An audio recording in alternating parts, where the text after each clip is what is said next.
من الشيطان اللعين الرجيم. بسم الله الرحمن الرحيم.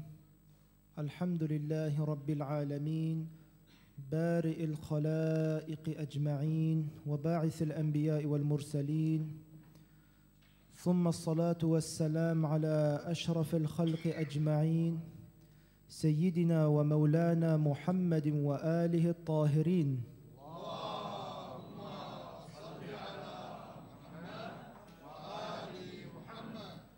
Chers frères, chères sœurs, assalamu alaikum jami'an wa rahmatullahi wa barakatuh.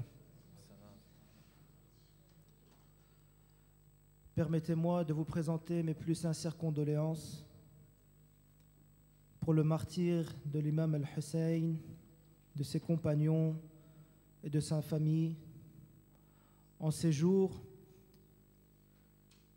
de grande tristesse et de grand malheur.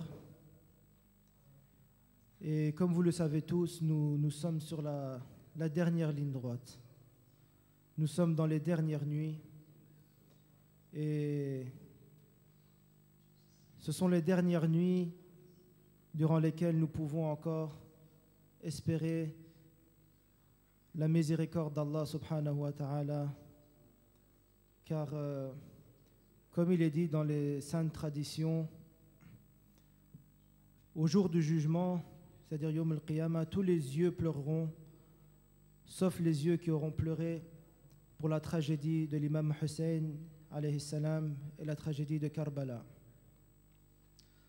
Alors, j'aimerais juste spécifier un point, comme l'a spécifié Samahat Sheikh Issam Ayoub.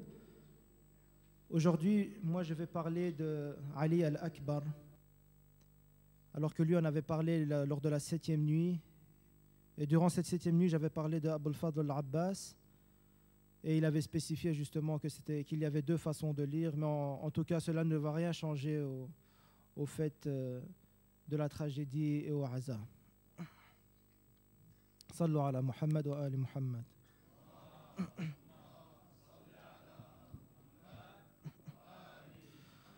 أعوذ بالله من الشيطان الرجيم. بسم الله الرحمن الرحيم.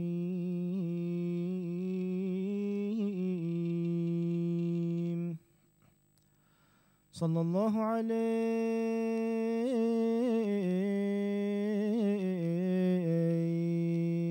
يا سيدي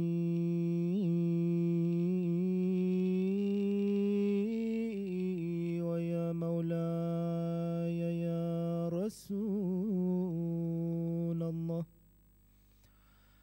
صلى الله عليك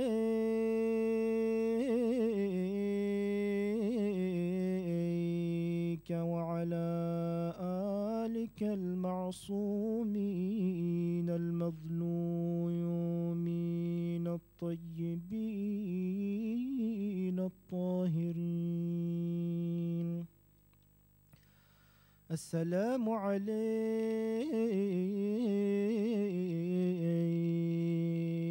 يا أبا عبد الله. السلام عليك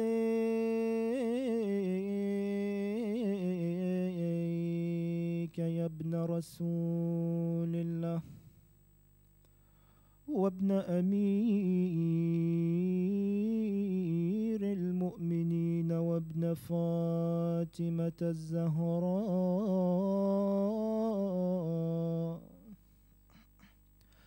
سبت الرسول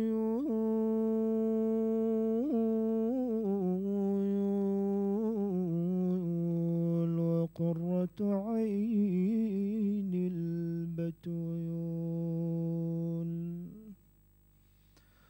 مولانا يا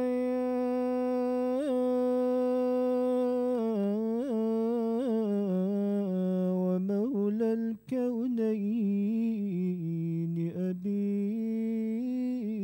عبد الله الحسين. غريب يا مظلوم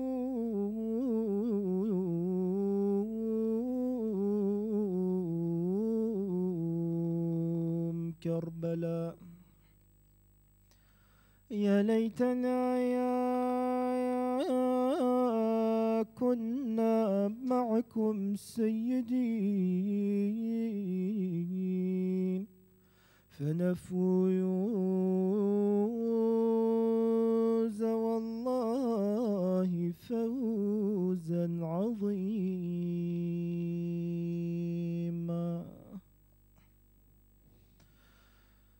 Du haut de ses 20 ans, Ali al-Akbar se présenta à Hussein.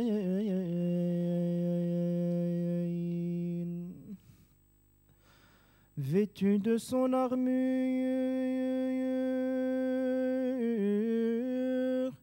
et armé de son épée, il attendait l'autorisation de son père Hussein. Hussein l'embrassa puis s'éloigna. Il versa des larmes et leva les bras vers le ciel, puis dit avec tristesse: Ilahi, sois témoin contre eux. Celui qui va se battre contre eux est celui qui ressemble le plus à ton messager, tant sur le plan physique que moral. Si le prophète venait à nous manquer, il nous suffisait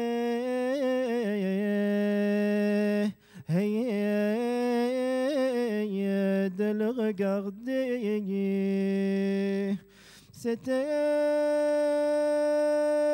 pour Ali al-Akbar l'autorisation d'aller au combat. Il s'élança sur le champ de bataille avec éloquence: je suis Ali, fils de Hussein.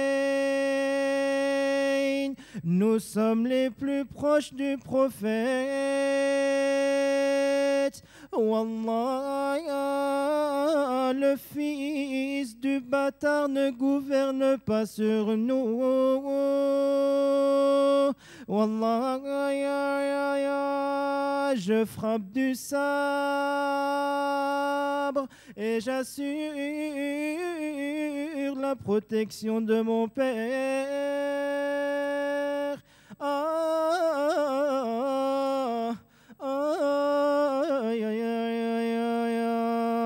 Les plus vieux croyaient réveillés. Ils se frottaient les yeux et croyaient voir le prophète en personne. Mais en vain,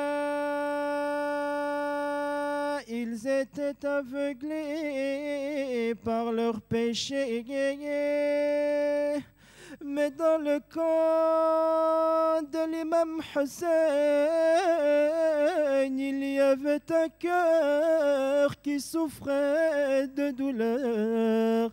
C'était le cœur de sa mère Layla. Quand elle vit Ali al-Akbar sortir, elle pleura de chaudes larmes, car elle savait qu'elle ne le reverrait plus.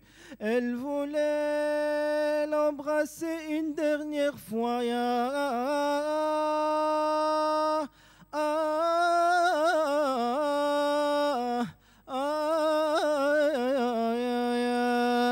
Hussein la consola et lui suggéra de demander à Allah de lui ramener son fils.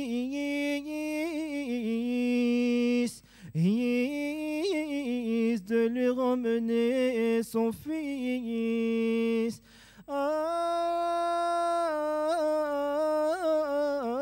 Car la vocation de la mère est toujours exaucée. Leïla implora, Ilahi, rends-moi mon fils.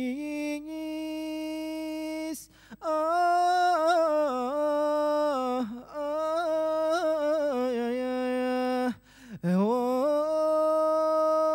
celui qui a rendu Youssef à Yaqub. Oui, oh, je te veux, Ali. Ali al-Akbar combattait tel un lion, décimait les ennemis un à un. Et soudain, la réponse à la demande de sa mère fut exaucée par Allah.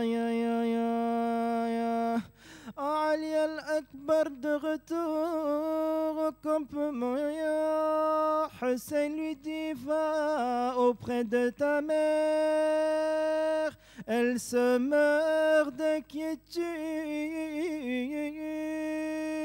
et pleure pour ne pas t'avoir fait.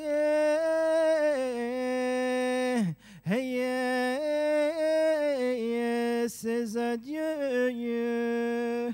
Ali al-Akbar l'a pris dans ses bras et l'embrassa entre les yeux. Il lui dit: oh ma mère, Ya Ummi, tu vois toutes ces femmes qui sont là, chacune d'entre elles sera fière devant Fatima d'avoir offert la tête de son fils et de son mari pour sauver l'imam al-Hussein. Alors c'est là que Leïla lui dit: oh, mon fils, qu'Allah te rendre heureux et illustre, comme tu m'as fait honneur devant Zahra. De retour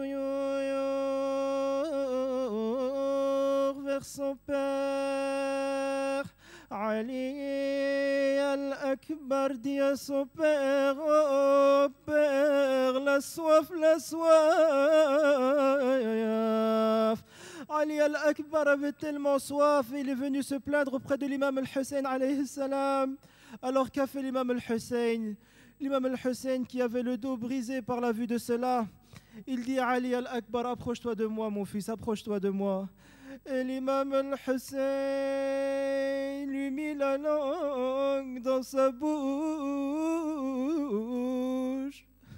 Mais la langue de Hussein était tellement sèche à cause de la soif.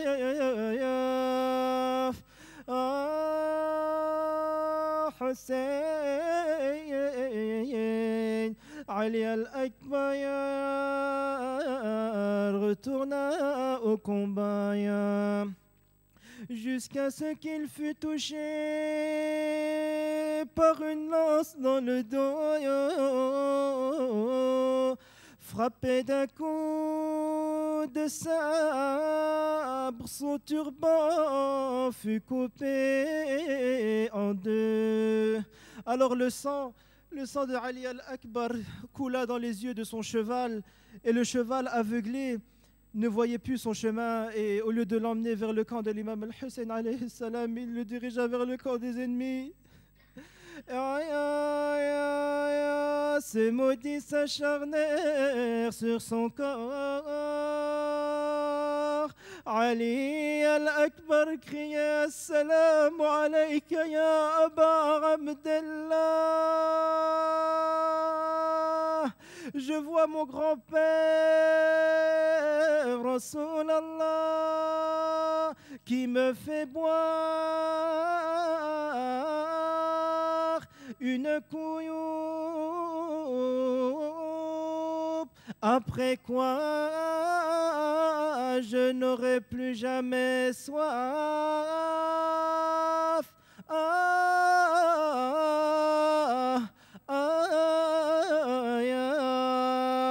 N'hésitez pas à vous lamenter sur Ali al-Akbar. Hussein a couru vers son fils. Il posa sa joue contre sa joue et pleura, oh Ali, comme il est pénible pour ton père, que tu l'appelles au secours, mais qu'il ne puisse te répondre.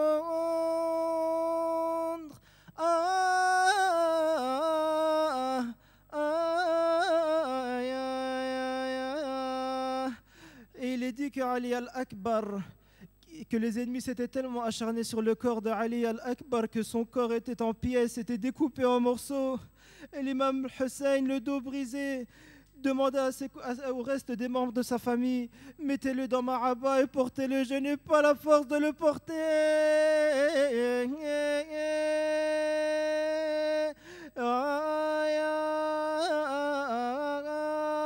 De retour au campement, Zaynab s'effondre à la vue du cadavre. À la vue du cadavre. Tous les martyrs de Karbala furent portés dans les bras, sauf Ali al-Akbar. Mais pourquoi? Car il était découpé en morceaux. Ses parents s'écriaient: oh Ali, فرحم الله من نادى وعليا، رحم الله من نادى وشهيدا.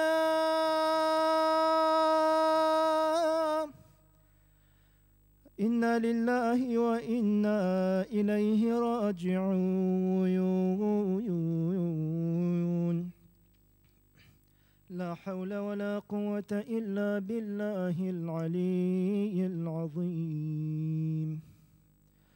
وسيعلم الذين ظلموا